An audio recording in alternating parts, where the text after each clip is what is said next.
মেঘা কখনোই পাগল হতে পারে না। যদি পাগল হতো তাহলে এত সুন্দরভাবে গুছিয়ে কথা বলতে পারতো না। নিশ্চয়ই সে পাগল সাজার অভিনয় করতেছে।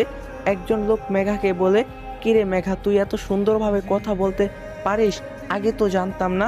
হ্যাঁ, আমি কথা বলতে পারি। তাহলে পাগলি সেজে থাকিস কেন? জানি না।